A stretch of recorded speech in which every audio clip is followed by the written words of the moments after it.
So you wanna make a BulletHell game, a shoot them up, or any platformer RPG with projectiles going around? Well, look no further than this video. Yo viewers, I'm DarkPeas, the creator of the world's most feature-packed BulletHell engine, BulletUpHell BLAST. With this plugin for Godot engine, you'll be able to make in no time, with very few lines of code, any complex projectile pattern like the ones from my own game, Laserbeams. In this tutorial series, I'm going to show you how to use BulletUpHell BLAST. In this first video, I'll go over the installation and the basics. Now I'm going to show you the very simple basics on how to use the plugin. We're going to create a new scene, and the first node we're gonna need is the spawn point. The spawn point is used to spawn bullets at a certain position. To spawn bullets, you can either do it with a node, which is a spawn point, or with code, but we'll show you that later. Now if we try to run the scene, we have an error. It says that the spawner has no pattern to spawn. That's because you see that the spawn point needs a pattern ID, so we can look it up in the documentation. The documentation explains everything, every node, its properties, and how to use them. So what is an ID? An ID is a string, it can be whatever string you want, and it's used to reference resources within the plugin. So every object is going to have an ID. We can try to put anything here. Since we are very original, we're going to write test. So now if we run that, we see that the pattern test doesn't exist. That's because we need a spawn pattern. A spawn pattern describes how the bullets are going to spawn. This is what you generally think of when you think about a bullet pattern. We have to define its ID. Since the spawn point is calling for a pattern with the ID test, we're going to write the ID test. And that means that the spawn point is going to call this spawn pattern and not anything else. Why do we have an ID system? Well, imagine this spawn pattern is very important for your game and you want to call it everywhere. Well, with the ID system, you can call the spawn pattern from anywhere in your game. The nodes calling it do not have to be in the same scene, they can be anywhere. You could even put this spawn pattern into a global scene, and any node referencing the ID test will automatically call this spawn pattern. Let's note that the ID must be unique, so you cannot have two spawn patterns with the same ID. It will not throw an error, but one will override the other. Now if we test, we see that we still have the same error. This is normal because the pattern in itself is empty. So we need to create a new pattern resource. We're going to go with something simple, so a pattern circle, which is going to spawn the bullets into a circle shape. We will move the spawn point to the center so we can see it well, and we can change some properties like the radius of the circle. Now if we run it, there's still an error, but it's a different one. It wants something called a bullet props, which is bullet properties. You can see that the spawn point asks for this. It needs an ID. We want to continue being very original, so we are also calling it test.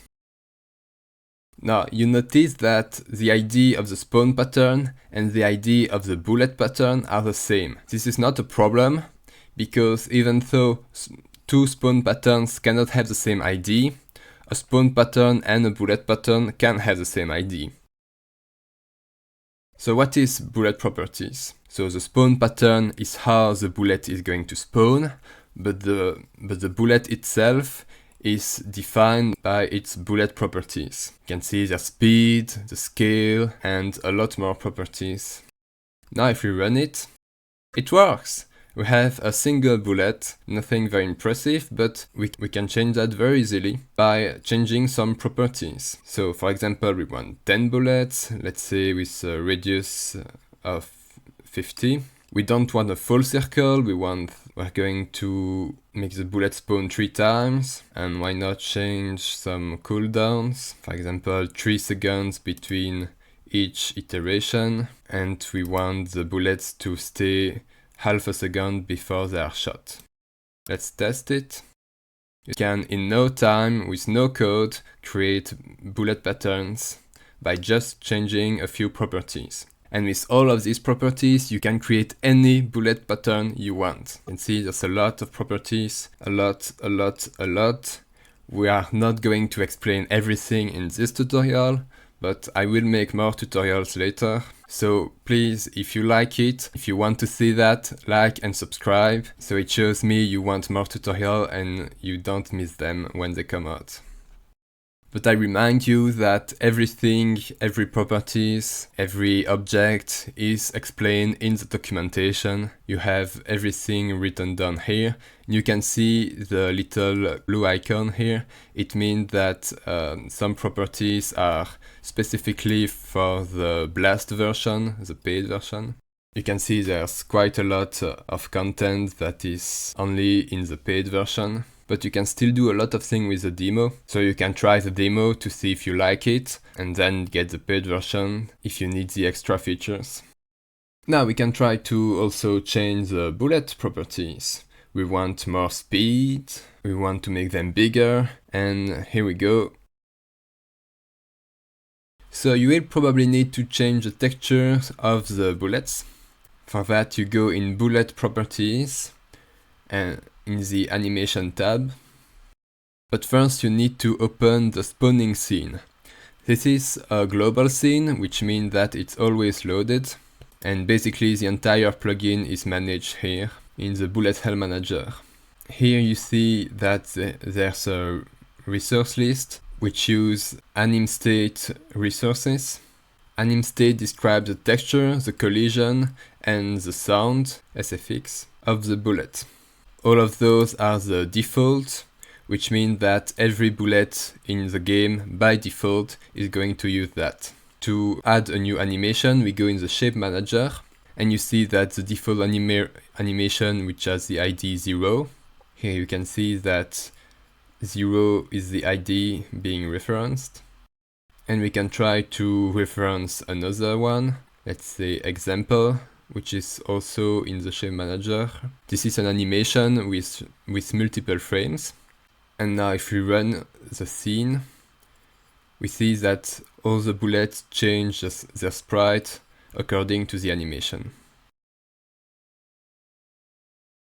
We're changing back to 0 for now. We can add a new animation.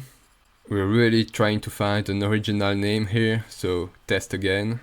And we're just going to add even more originality by choosing the icon.png. And maybe we want a second frame, so anything, it doesn't matter. Now we could make it the new default animation, but maybe we just want this bullet in particular to have this animation, so we go into the animation tab of the bullet properties. The idle animation is the general animation of the bullet, but there can be more animations depending on certain events, like a spawn animation, a shoot animation, etc. So we create a new anim state, and we reference the texture test. And now you see that there is this very beautiful animation. It's the same system for the collision and the sound SFX. We go into spawning. The shape manager has a bunch of children, which are collision shapes. So the first one is the default, which is called 0. Here the ID is simply the name of the collision shape node. So by default, all the bullets will have this circle collision shape, but we can add a new one. If we add a new collision shape to the shape manager, we give it the ID test, and we reference it.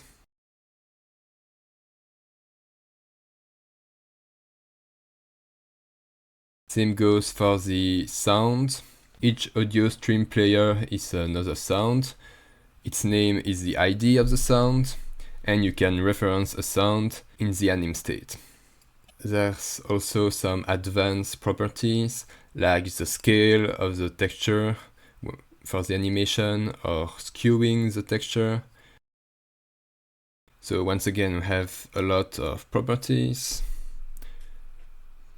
Everything is in the documentation. Or for example, we can make the bullets move with a certain mathematical equation, for example the sinus. That's very common, and you can see the bullets are moving with a sinus shape. On a side note, an advantage with everything being resources is that if you want to have two bullets with very similar properties, instead of having to rewrite all the properties, you can copy and paste the resource. But then don't forget to make it unique, or else changes you make will be in both resources. The spawn point also has multiple properties. A rather important one is the pool amount. So basically this is the amount of bullets you expect the spawn point to generate on screen at the same time. It's not too important if you have a small game, but if you have a game that needs to be very optimized, this is something to keep in mind. Basically, the bullets are pre-generated before the game starts for optimization reasons. And so if you think this spawn point is going to make it so there's 100 bullets on screen at the same time, then you should put 100 in the pool amount. But if you don't need very strict optimization, then you can just ignore that property. So you might say, DarkPeace, that looks a bit complicated. There's a lot of properties, of documentation to read. But let me tell you, I worked on this plugin for 2 years.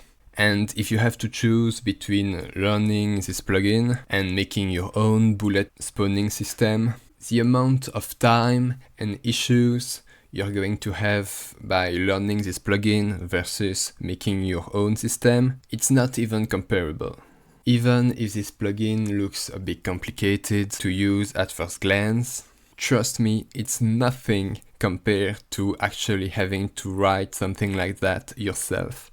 Even if you have to spend some time learning the plugin, the time you're going to save is incredible. And once you understand how to use the plugin, your whole workflow is going to speed up so much. I know it because I use this plugin myself for my game. So maybe you're someone who doesn't want to use nodes and prefer to do everything by code. Well, I've got you covered because you can do everything by code in this plugin. We're going to create a new script. And let's say we want that when we press a key, some bullets spawn. Well, to do that, we're gonna use the plugin's API. In the main script, the spawner script, there's a lot of functions that you can use to do anything you want.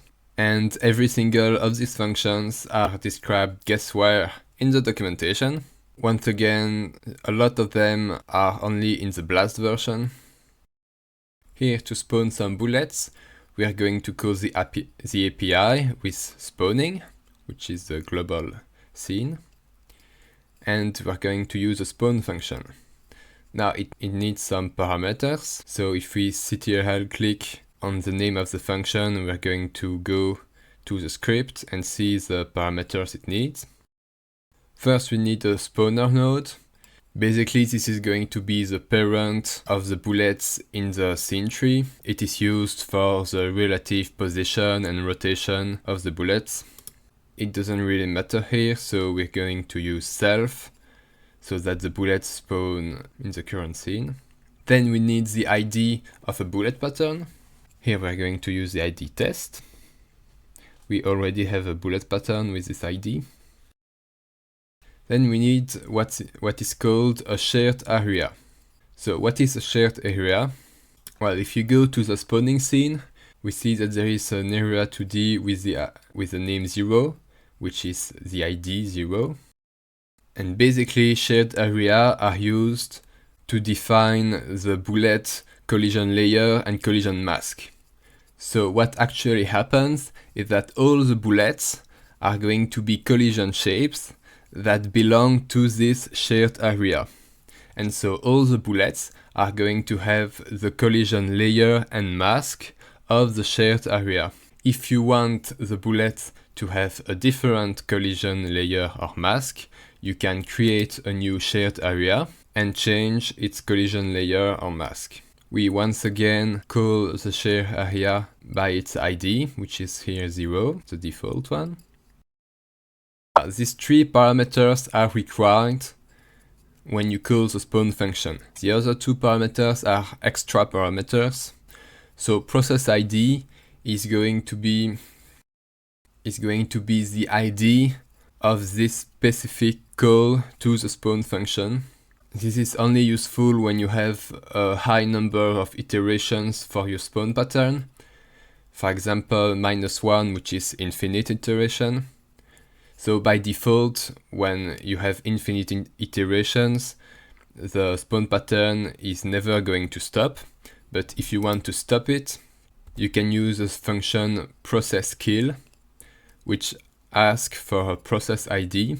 And so if you define a certain process ID for a spawn point or as a parameter of a spawn function, for example 1, then you can call the function processKill1, and this specific spawn pattern is going to stop spawning. For the custom bullet parameter, this is because by default the spawn function is going to spawn the bullet from the spawn pattern, but if you want other bullet to spawn, you can write custom bullet parameter. You may see that the custom bullet is a dictionary, however the bullet properties are a resource. This is because for optimization reason, the resources are automatically transformed into dictionaries, and to do that manually yourself, you can call the function sanitize bullet props, which asks for the property resource and the ID you're going to give it. So if you want to have a custom bullet parameter, you can take your bullet prop and sanitize it.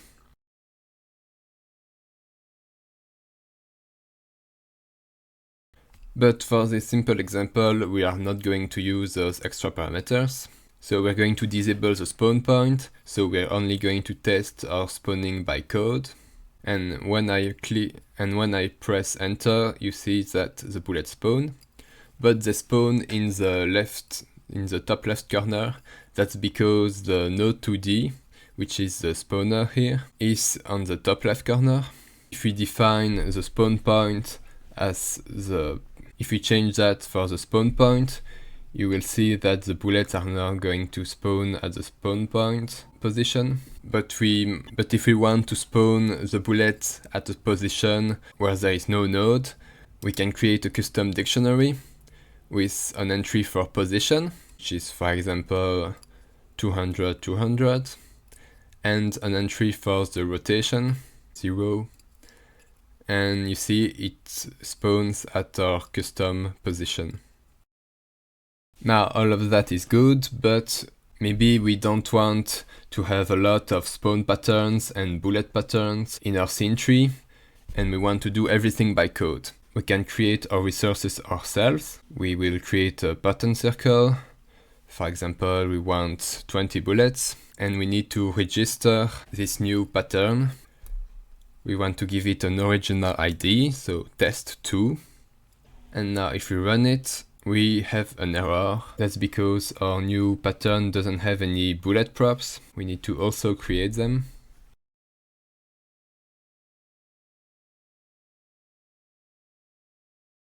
And we need to tell the pattern that its bullet props is our new bullet prop. Now if we run it, we see that we actually need to sanitize our bullet props first to make it a dictionary. The third parameter in the function is something that is only used for the homing feature. So here it doesn't really matter. And we can delete that and run it. And voila, it spawns all of this by code. Once again, you see that this is very simple code. You just need to create the resources, change their properties, register them, and you can use them wherever you want.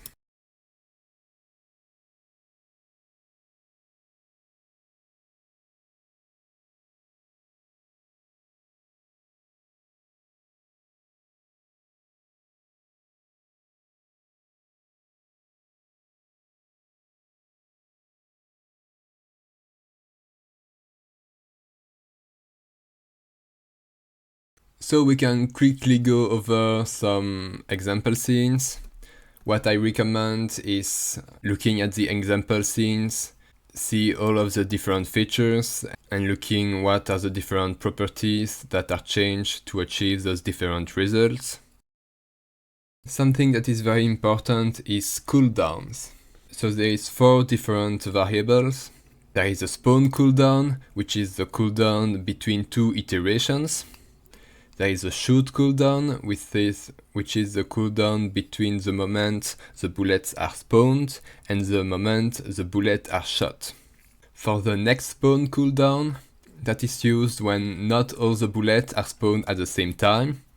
So if you look in the top left, you see that the pattern, every bullet is spawned at the same time, but on the pattern on the right, you see that not all bullets are spawned at the same time, and the cooldown between those bullets spawning is the next spawn cooldown.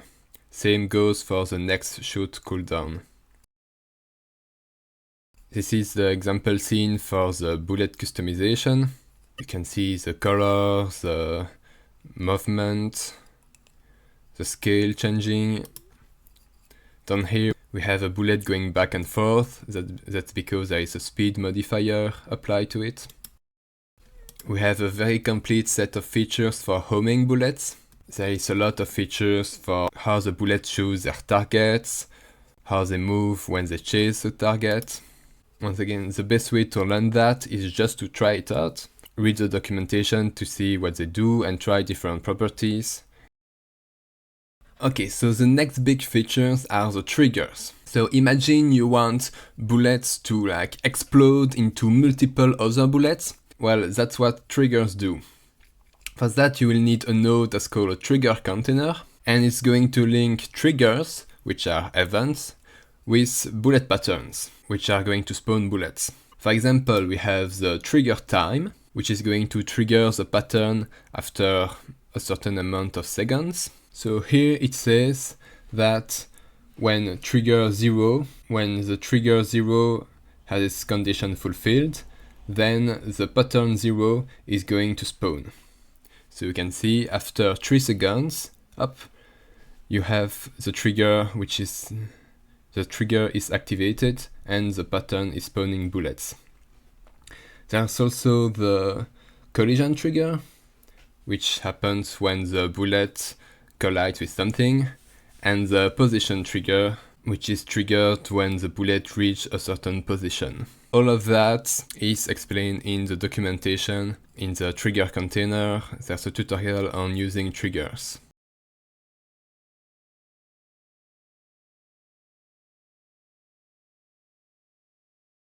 Now let's admit you don't want to spawn the bullets from the plugin.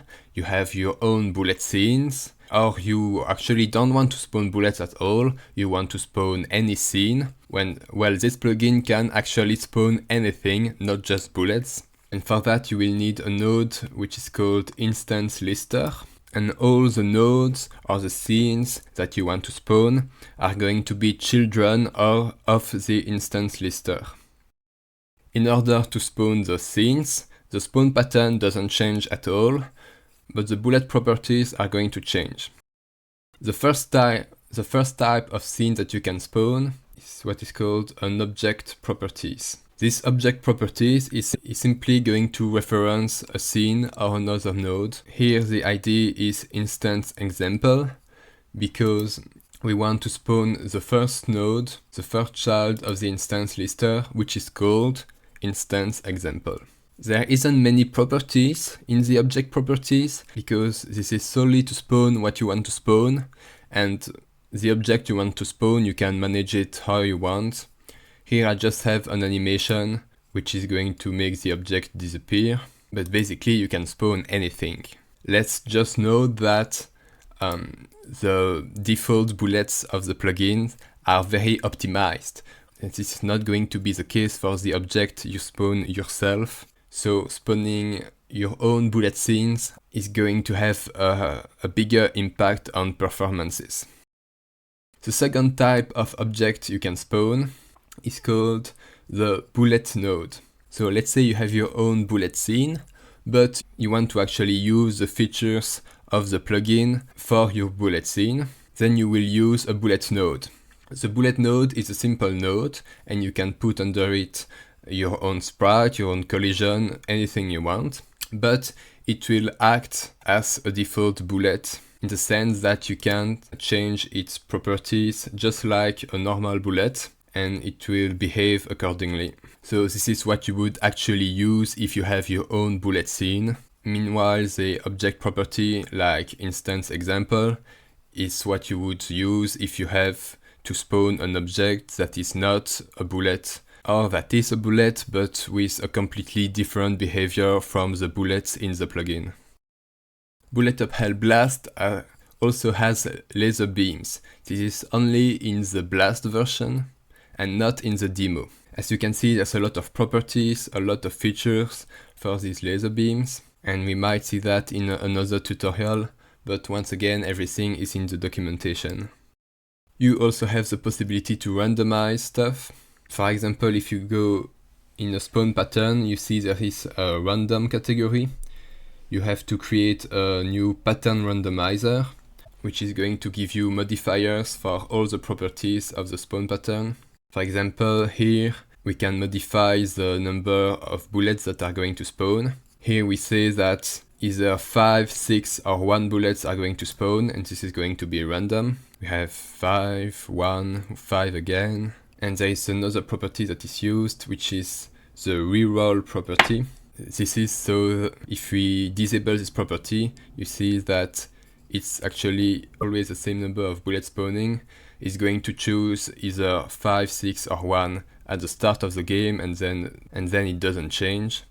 If you want it to change at every iteration, you have to enable the reroll. So this is basically it for this tutorial. I think I covered all the basics and an overview of some of the features. Now I have good news.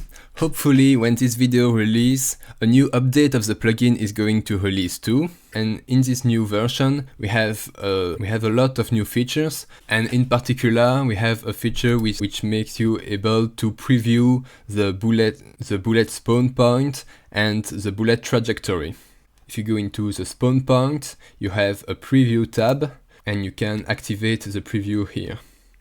So if you liked this tutorial, this plugin, please leave a like. If you have questions or suggestions, you can write it down in the comments. But if you need help, it's better if you join my Discord server, where the community is very active. And please subscribe so you can know when a new tutorial comes out. So first we're going to create a new Godot project, and then we're gonna go to the official BulletUpHell BLAST page. This is the only place where you can download BulletUpHell BLAST. You can see there's a demo, but it lacks a lot of features compared to the full version. Once you get it, you'll have this page where you can download it. There might be multiple versions, and you can take the last one. You can click on the link to go to the documentation. This is the documentation page for all my plugins, and here you'll find the installation steps. You can extract the zip file, and inside you'll find the folder you need to add to your project. Your project should have an addons folder. This is where you must place a plugin folder. If you don't have an addons folder, you can create it. You will see some errors pops up, that's normal. First you must activate the plugin, go to project settings. You check in the autoload tab that the main script is active. You will see that you have a bunch of example scenes. It's very important that you do not open them right away. And now for the most important part, you must restart the editor. Now you see there's no more errors. You can then open the example scenes. You see you have the new nodes. The new nodes are also in the node picker. You can run the scene and see that everything is working.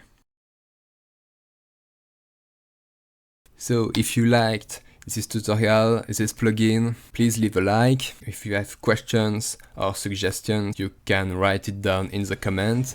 But if you need help, it's better if you join my Discord server, where the community is very active. And please subscribe so you can know when a new tutorial comes out. Bye!